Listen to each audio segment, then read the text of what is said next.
साल 325 बीसी। पहले मगध साम्राज्य पर नंद वंश के राजा धनानंद का शासन हुआ करता था।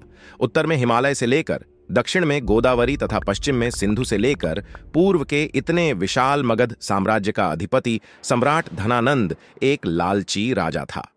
धन पर आनंदित होने वाले धनानंद ने अपनी प्रजा पर तरह तरह के कर लगा रखे थे। कहा जाता है कि धनानंद ने इसी धन से 99 करोड़ स्वर्ण मुद्राओं का विशाल भंडार भर लिया था।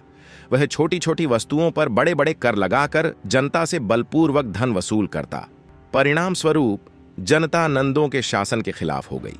चारों तरफ वही और गुस्से का वातावरण बनने लगा।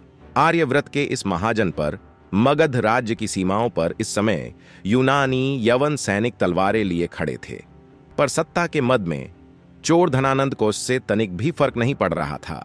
इसी महाजनपद मगध राज्य के सीमावर्ती नगर में एक साधारण ब्राह्मण आचार्य चाणक्य कहते थे। चाणक्य को हर वक्त अपने देश की चिंता सताती रहती। चाणक्य एक मित्र सख्तर धनानंद के दरबार में बड़े ओहदे वाले मंत्री थे। अतः चाणक्य ने सरकार के साथ मिलकर राजा धनंजय के शासन को उखाड़ फेंकने की योजना बनाई। पर इस योजना की खबर महामत्य देवी दत्त के पास पहुंच गई। देवी दत्तु मगध के राजा धनानंद का एक खास मंत्री था और इसने चाणक्य और सत्ता की बनाई गई योजना धनानंद को बता दी। अपने खिलाफ चल रही योजना को सुनकर मगध सम्राट धनानंद ने तुरंत मंत्री सरकार और आचार्य चाणक्य को बंदी बनाने का आदेश दिया। संपूर्ण राज्य में यह खबर फैल गई कि राजद्रोह के अपराध में एक ब्राह्मण की हत्या की जाएगी और इसी के साथ आचार्य चाणक्य कटा हुआ सर राजधानी के चौराहे पर टांग दिया गया। अपने पिता के कटे हुए सर को देखकर चाणक्य की आंखों से आंसू टपक रहे थे। उस वक्त चाणक्य की आयु मात्र 14 वर्ष की थी। रात के अंधेरे में चाणक्य ने राजधानी के खंभे पर लटके अपने पिता के सर को नीचे उतरा और एक कपड़े में लपेटा पुत्र चाणक्य ने अकेले अपने पिता का दाह संस्कार किया। तब कौटिल्या ने गंगा का जल हाथ में लेकर शपथ ली कि हे मांगी, जब तक हत्यारे धनानंद से अपने पिता की हत्या का प्रतिशोध नहीं लूंगा, तब तक पकाई हुई कोई भी वस्तु नहीं खाऊंगा।